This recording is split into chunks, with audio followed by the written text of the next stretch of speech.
a place where we can go and be alone. So come away with me, nobody has to know where we gonna go. Well, welcome everybody to a freezing cold minus 26 degrees, which is the coldest we've had on the trip so far. We've only had about minus 12 up to now, so it's been a bit of a shock. Now, in this van, the coldest we've ever got to was in Finland, I think, wasn't it? Minus 32. Minus 32, and that was an eye-opener. We're thinking we're probably going to get colder on this trip, but I thought I'd go through a few things in the van of what it's like to live in these temperatures, because even though this van is constructed of the best materials you can get for a camper, there's still some downsides. With the actual panel itself, it's basically an insulation board with fiberglass either side. You've got 30mm thick walls and then 55 for the front, the roof and the back panel. And the reason they do that is because they reckon that's where you lose the heat the most, and also when you're driving along, the way the wind catches the box. But even though she's so well insulated, it's still got some weak points. So even though it is a delicious minus 26 outside, it's still 19 degrees in here, which is what we keep it overnight. And then during the day, or if we're bumbling about, we have it at 22. But we never let it get to less than 16 in here. And even though we do all of that, we still end up with a little bit of extra interior decoration. Well, first up are the frosticles that form in the corner of the bathroom. We do have a heater in here. We don't keep it quite as warm as the outside, but for some strange reason, it forms these staggered little icicles. Next up in the wardrobe, any clothes that touch the back wall freeze to the back wall. Now this one was our own fault, because when we built the vehicle, we did a pretty bad design on the door frame because we used some U-shaped aluminium channel, which creates a pretty bad cold bridge. Now we've tried to combat it by using some foam on the flat side, which does fix it, but all in the corner it frosts and it gets worse and worse as you get down to the bottom. But even with parts that aren't one piece, you still get thermal transfer for them. So this door lock here, it's two pieces and it's got a bit of plastic between it to space it out, and it still freezes. So basically anything that's metal that's close to the wall condensates up, and even these bars that are part of the blinds do it too. But the worst of the worst has got to be the windows, because look how frosty they are. And the worst is in the corners here, and then when it all starts to melt, it goes down the bottom and then just ices up down here. Now the outside seems to handle it pretty well, touch wood anyway, but one of the best things we did was put the crawl through from the cab through to the box, because we can get outside and have the front cab doors open and not worry about losing all the heat from the back. And also when we're getting back in with all the snow and the slush in our shoes, we can clear it off before we go through as well. But the garage does get a few issues. Now, we've got our water tank and all the pipes running in the garage, and there is heating going into it, which keeps it above 5 degrees, but we still get this, the frosting on the back panel. And what it is where it condensates and then it just starts to freeze. And finding park ups gets a little bit harder in this kind of weather, because believe it or not, this is actually supposed to be a whole great big car park. Fortunately, they have ploughed a little bit there for us, which I think is actually where they're just running the snow off. So we made sure it wasn't going to snow last night. We weren't going to get ourselves ploughed in. Now, whilst I think if we tried to start the engine, I think it'd probably just start. It would be a bit sluggish, but it'd probably get there in the end. But one thing's for sure, it's not good for it. And on the engine preheater they got here, it says the temperature is minus 19 degrees in the coolant. Now, obviously it doesn't freeze because the antifreeze in it, but what this heat is going to do is it's going to warm it up, so it'll warm all the metals up and everything like that, which means when it does start, it'll be a lot easier for it. So while the preheater warms the engine before we start it, because so much cold air rushes through the radiator, the engine struggles to keep temperature. So we fit this winter front that I made, and that stops the cold air from getting through. The engine can keep temperature, we have warm air in the cab, and we usually put it on for anything where it's consistently below about minus 15. Now, since we saw you last, we've headed south and west. And yesterday we spent the day doing a little driving tour around Montreal city. Went and saw some of the sites, including the St. Joseph's Oratory, which is a huge, great big church. And I tried desperately to get us tickets to watch the Montreal Canadiens, which are an ice hockey team, at the Bell Centre, which is supposed to be one of the best places to watch it. But after using every card I own and hours on the phone, we ended up having to give up on that idea. But before we left the city, we did make one pit stop. Famous meat sandwiches, baby. I don't think I've ever had a sandwich with that meat to bread ratio. But today I brought us to Mont Tremblant, which is a beautiful ski resort in the Laurentines region of Quebec. And while living in the van in the cold isn't always the easiest, it does have some bonuses too, like being able to come places like this and all we have to pay is the lift pass. And that's because we bought our own ski gear. Good old Facebook Marketplace again. Look at us, the old ski waggers. But I tell you what does make me laugh is the first time Jess ever got out in minus 25, she almost had like a bit of a meltdown. A proper meltdown. She was like, how do people live in these temperatures? Now we're going skiing in them. Even though my nostril hairs are freezing. Now you might think we are flashing the cash, but this is bargain basement to save us money because I got my boots and skis for $200. These are Alpina boots and Elan skis. I'm pretty sure they're ex-rental because they've got barcodes on them. And then John has got some Branham skis and he's got... Wait there, let me show him the boots. You show off your sexy boots. John's got some Solomon boots. The old Solomon's me. And they were $100. Now, to hire skis just here for one day is $99. So we only have to use John's once and mine twice, and they're paid for themselves. So I've been thinking that the different kinds of ski lifts are a bit like using the internet with and without Surfshark to keep you safe. Let me explain. So for this, I need you to imagine that I am your personal information. Things like your address, your date of birth, and your bank details. Things you put into websites all the time. When you use the internet without Surfshark, it's like using the open chair lifts. It gets you from A to B. But as you can see, we're open to the elements and everyone can see and hear what we're doing and we could drop things. Whereas using the gondola is like using Surfshark. When your information leaves your computer, the doors close. No one can hear what we're saying, see us, we're protected from the elements and we can't lose anything. And we're delivered safely to our destination. Now Surfshark can do this because it's a virtual private network and it encrypts all the information that's sent between your device and the internet, which keeps you safe online from hackers, trackers and malware. It also allows you to change your virtual location, which not only helps to keep you safe online, but has lots of other benefits too, like giving you access to streaming libraries from around the world and cheaper deals on your travel, like the £422 I saved on our flights to come here. So if you want to try Surfshark, you'll get an extra 4 months for free if you go to surfshark.com/trueblue. I'll put a link in the description for you, or you can click this QR code just here. Well, I think I might have found my new favourite sport because not only is it really good fun, but the views from these places are absolutely incredible. Now, since we've seen you last, we have had a couple of days of skiing. Well, technically 2 half days anyway. We have indeed, because when we got to Le Massif last week, we got finished early with the editing and they did a half-day pass. So we went and had a bit of a go there. And then we went to Mont Blanc the other day as well. So I'm starting to learn my little trying a parallel. I still pizza a lot though. Am I carving? I don't think so, not yet anyway.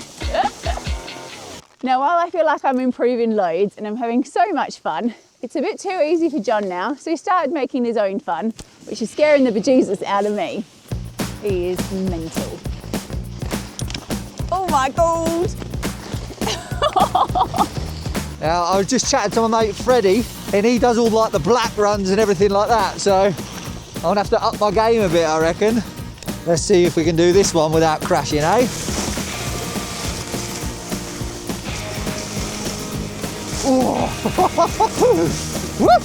I don't even want to know what you just did.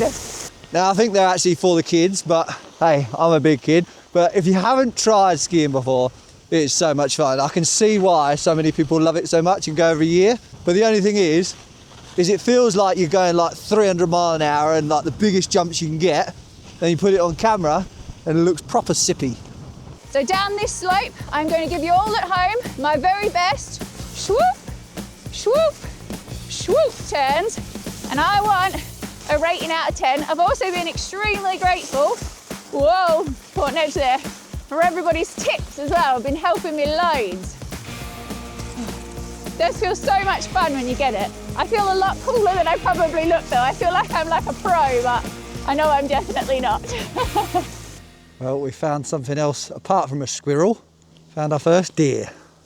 We saw the deer on when we parked up, remember? Oh yeah, sorry, I had no idea. He's so fluffy.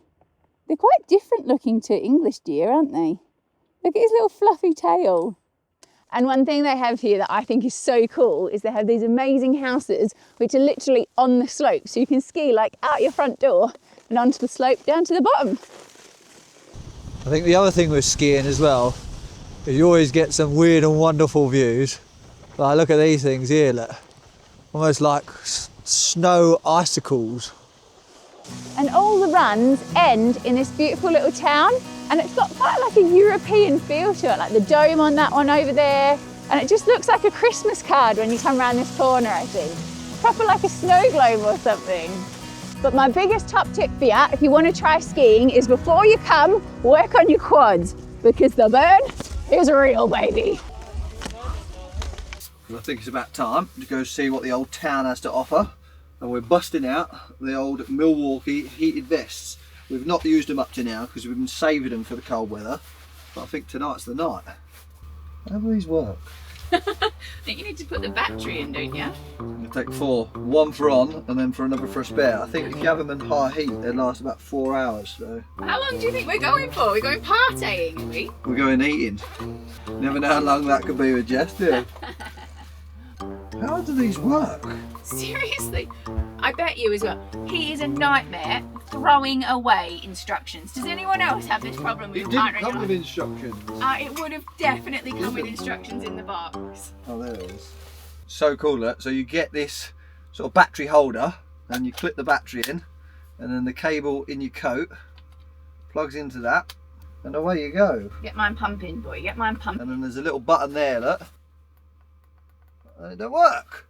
You know why it doesn't work? Because he doesn't keep the instructions. Should have read the instructions.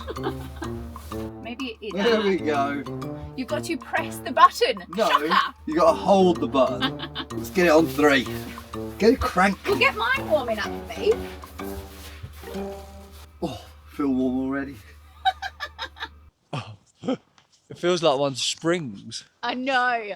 That is something, if you've not been skiing before, ski boots are the most uncomfortable shoes in the whole world, and you have to walk so weirdly in them. Whereas snowboarding boots, they're like almost just big. Like Ugg boots. Yeah, Almost. they're a lot comfier anyway. But turn the camera around, show the people all the chalets up on the hill. Right there, Look right so there. I can't. I've got about 3 pairs of gloves on. But look at the chalets up on the hill with all their lights on. It's so pretty. Now, Jess said to me that she didn't want to eat out tonight. The first stop we've got to. Literally just inside the town. Got a sugar shack. Because if you don't know, Quebec produces 3/4 of the world's maple syrup. And I've been told that maple taffy is going to change my life. Oh, it smells so good in here. So what is it actually made from? Pure maple syrup. Oh, so it's like warm maple syrup and then you just put it into the snow? No, you have to boil it first. You boil it first? Yeah. Okay. Water from the trees gets in syrup around 200 degrees Fahrenheit. And we bring this one to 235. 235, Yeah, okay. which is like 23 degrees above the boiling temperature of the water. Okay. And at this temperature exactly makes this. So you push it. So just roll it like that? Yes, and then you enjoy. Thank you so much. Oh, it's all like gooey. All right. Shall we see if it's truly life-changing? I should note that we haven't had dinner yet. But... Starter. Right, now be honest now. If you could, would you rather stay in the hotel residence over there or the Sainsbury's van? I'm not going gonna lie to you, hotel residence it is, baby. Do you know why? They have endless hot water showers. They have a beautiful fire pit. The Sainsbury's van is a beauty. It wouldn't be as cheap as the Sainsbury's van, No, would it definitely would not. It is not $3.95. Well, the poor old Sainsbury's van is taking a battering tonight, because I reckon this is a better mode of transport as well. What a little beauty. You know what this is bringing flashbacks to? What? Mrs. Santa Claus. I think we need to give everyone a little taste again. Traumatic memories for everybody, more like. Now, I used to think probably the most beautiful place in the world to take kids was Lapland, but I think I've changed my mind. What, something's beat Santa's Village for you? This place, incredible, isn't it? And like, because you can walk around the town, and during the day you can go and have food and everything like that, and then go on the slopes. It's just so cool, hey? But I think as well, because there's so much more activity for them here as well. But what I would love to do is do it with some friends too. That would be really Like good. Not Billy campers. no mates like us. Yeah. Bring the pineapples. Oh, God. But it got me thinking. We was talking to a Canadian today, and we said caravan, Yeah. and it's not the same thing. No, in he said England. he's got a Dodge Caravan, which is a type of vehicle. So it got me thinking. I wonder whether dogging is the same Jesus. in Canada as it is in England. Because did you know about that before you came to England? I don't think I'd ever heard that term You before did I it, came but to you just England. didn't call it dogging, did you? Definitely did not do it. Now, one of our favourite things to do when we visit a place is to look in the real estate agents. And unfortunately, we won't be moving to Mont Tremblant anytime soon, because this penthouse here, you do get 6 bedrooms and 6 bathrooms, but it's a tidy 6.7 million Canadian dollars. Or stepping it up a notch, you could get this residence, which is 7,950,000 Canadian dollars. So I think we could see the Sainsbury's van parked on that drive though. Not much space for garage though, but my personal favourite is this one over here. This one nestled in the woods. Look, this is 8 million. No, this one's this one's only 7,900,000. This one's 50,000 cheaper. Can you imagine that place in the snow? Or even the summer.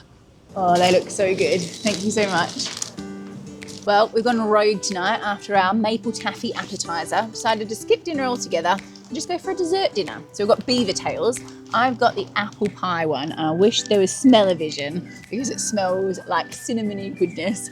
And John has gone for the chocolate banana, which there looks enough Nutella on that to give you a heart attack. But we went for a bit of farther day, didn't we? Yeah, been very healthy. Look, John's got banana, I've got apple. What more do you want? Now, I'm not really sure how to describe what a beaver tail is. It's some kind of fried dough, but rather than, with a donut, it's squidgy. These go kind of crunchy, but they're still floofy in the middle. Oh, so good. Tastes a bit like cinnamon as well, eh?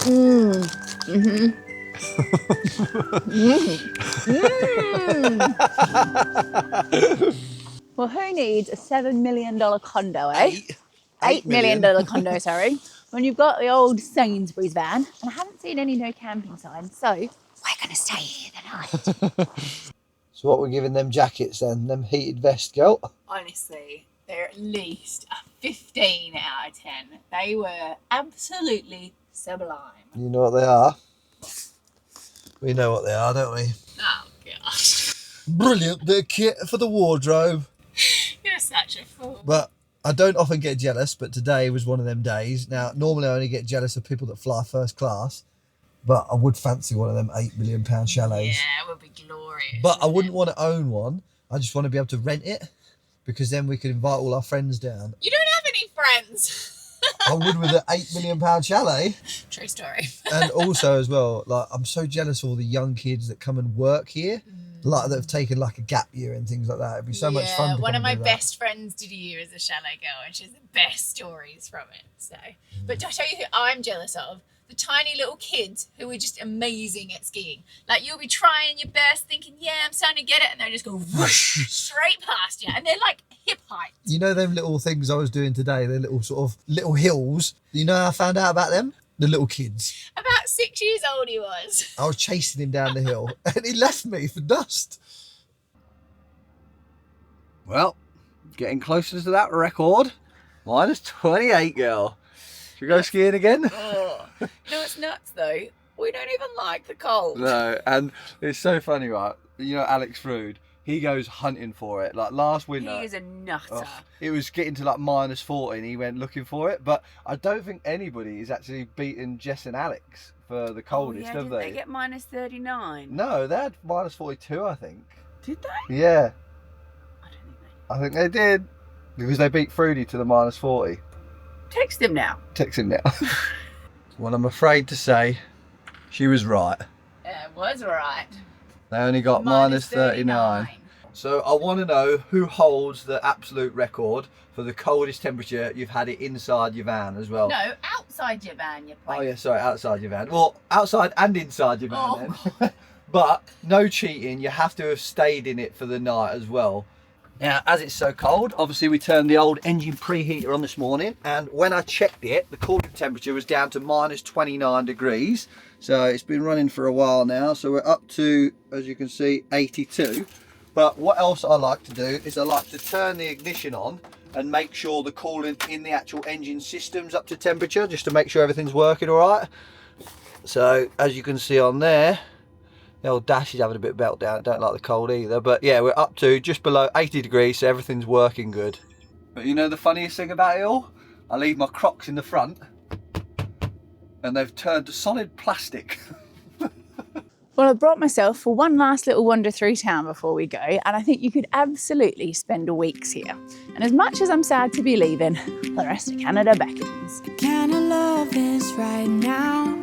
I really feel I am flying, releasing my troubles. Now, thanks to our old Mucker grant, I now have a new obsession, the old Boston cream donuts, breakfast of champions. We'll wait till it's right for us to be looking. Now check out this dead set legend. He's out on the lake in his village making the locals an ice hockey rink and oval. He's even got a clubhouse and a box of hockey sticks. Things like this are why we love Canada so much.